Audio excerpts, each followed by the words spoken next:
Your girl got a new do. This is just a wig I made. So yeah, I just wanted a natural hair wig. So I don't know if you guys can see it really good. Hold on, let me let you see it. Okay, can you see it a little bit better now? Let me get you some light going on. Okay, yeah, now you can see it a little bit better. My natural hair wig. And so yeah, that's what I worked on.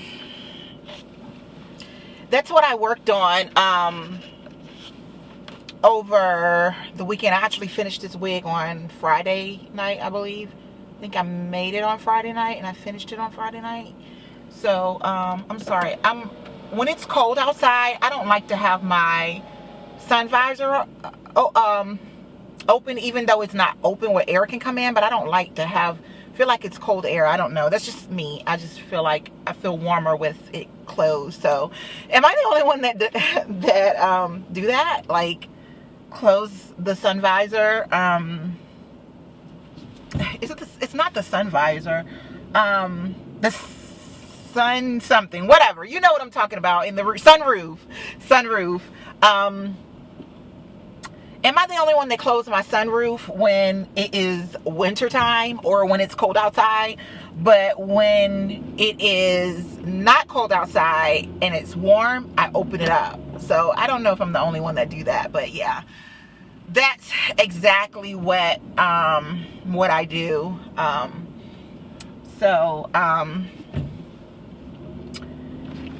I'm just headed to eat get something to eat. I already have some, I made some beef and, what did I make? Beef, onions and peppers, stir fry with some broccoli in it over the weekend, and I'm going to eat the rest of it. So, because it tastes so good. It was kind of like beef and broccoli from the Chinese restaurant. That's what it tasted like since I added the broccoli to it. I normally don't add broccoli to it when I make it. When I used to make it, I just made it with the beef. And I actually back then didn't even make the onions with it. I don't remember. But this time I did peppers and onions and made it like a stir fry. And then I added some beef sauce on the top of it. It was so delicious. So that was my first time making it that way. And maybe I'll do a video of it the next time that I cook. But yeah, it is Monday. It is 3 days before Thanksgiving. I am so excited. For one, to be off work. For two, to eat and be with my family and enjoy family time. So hopefully I'll get video footage of family time this year for Thanksgiving. I've never gotten family time for Thanksgiving. I think I got one time when my grandfather was alive. I think I did record one time when he was alive. But I have not recorded my entire family or us around the table, because what we do is once we sit around the table to eat, we pretty much sit around the table the entire evening and just sit and talk and laugh and sing.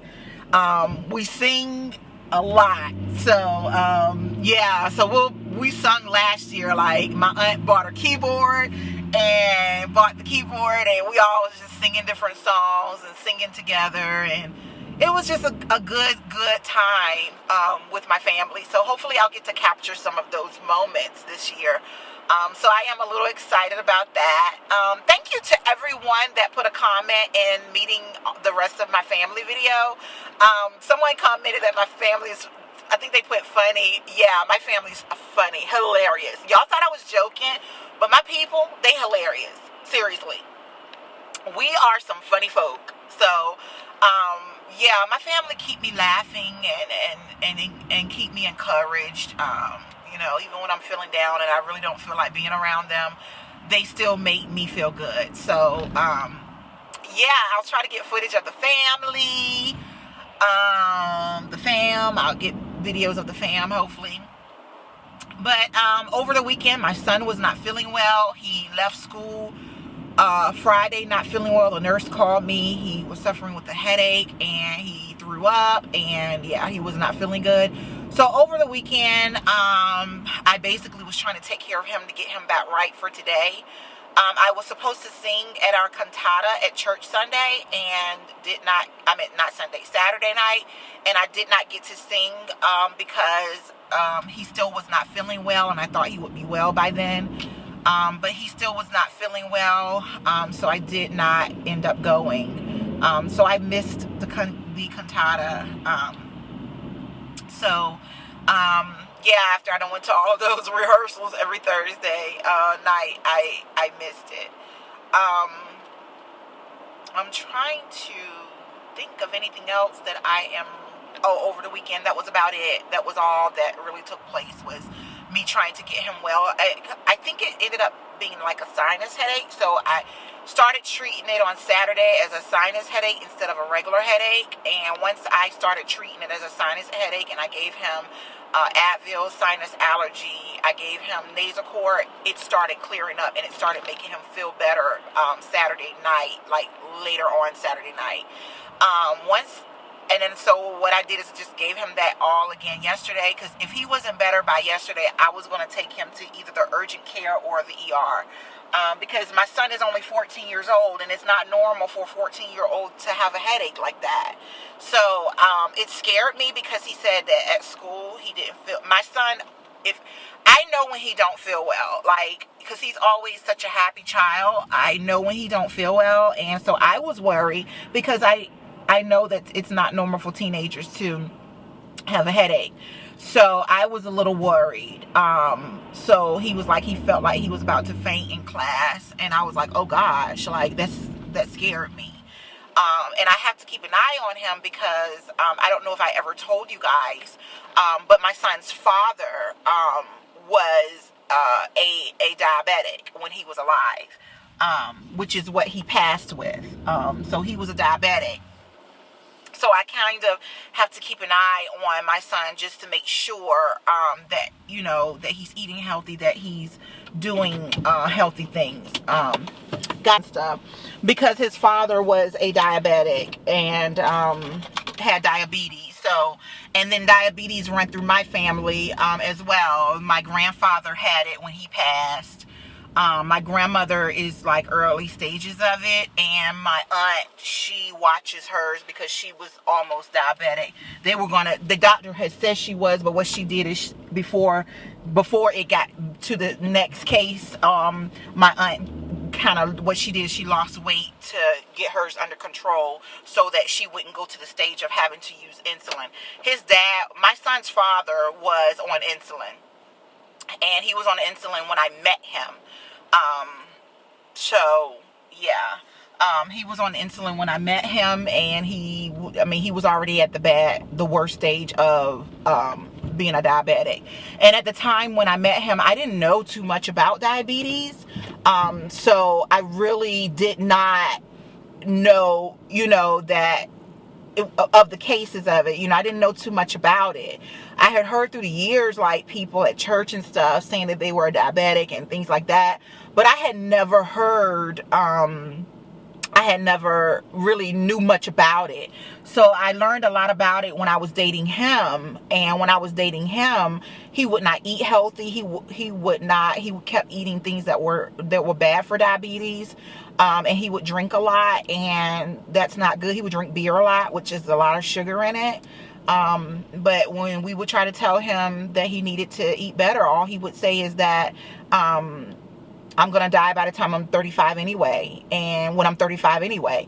And that's what happened. He died when he was 35. So you got to be careful what you say out of your mouth, because we have a lot of power in our tongue, such as the word of God says that we have power in our tongue. You either can speak life or you can speak death. And he spoke it. He said that he was not going to live past 35, that he was going to die at 35, and that he did. So you got to be really careful the things that you say we have to be careful the things that we say from our mouth. Even though I have to catch myself with it sometimes, but that's pretty much what happened in this case.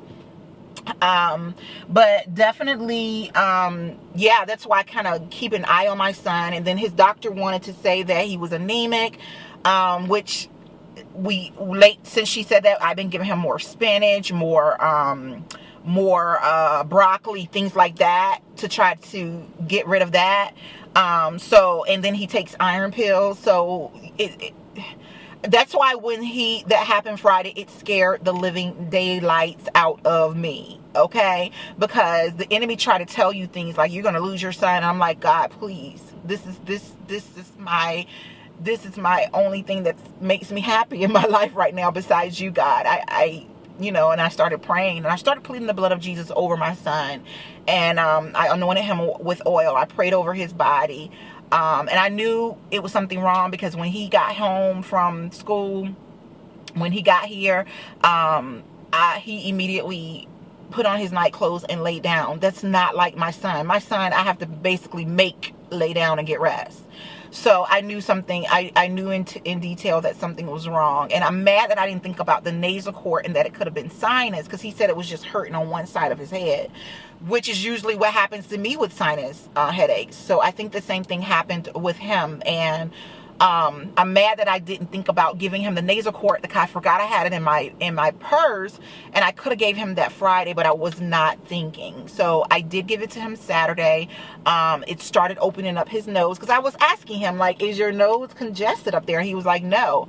But once I gave him the nasal cord, it opened it up, and he was like, yeah, it's opening. So I'm like, oh, dude, you had a sinus headache. So that's what we were dealing with over the weekend. I really didn't do anything, didn't do much, but I did definitely, got, was taking care of my child, which is my first and foremost thing. So I canceled everything on the book, whatever's there. I got to make sure my baby's straight. So, even though he's 14 years old, he's still my baby. He always going to be my baby. So, I had to get him taken care of. So that's about all that happened. But again, I hope you guys have a happy Monday. Don't forget to rate, don't forget to subscribe, and do not forget to share my videos with others. And come on and take this journey with me, and hit that subscribe button so that you can get access to where you will be able to see when I do new updates on videos, or when my videos come out. So don't be afraid to subscribe and share my videos with others. Don't forget to love someone, and you guys take care. Bye.